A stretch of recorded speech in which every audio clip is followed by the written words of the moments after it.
అదే సమయంలో 5 సంవత్సరాలు మా కార్యకర్తల పడిన ఇబ్బందులు, చాలా మంది స్లీప్లెస్ నైట్స్, కంటి నిండా నిద్రపోని పరిస్థితి.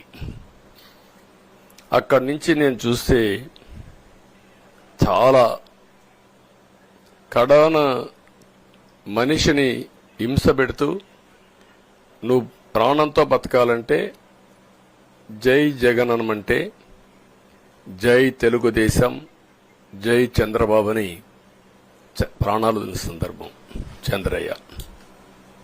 ఇది తలుచుకుంటే ఆ కమిట్మెంటే, ఆ త్యాగాల ఫలితమే ఈరోజు ప్రజాస్వామ్యాన్ని కాపాడుకోగలిగాం.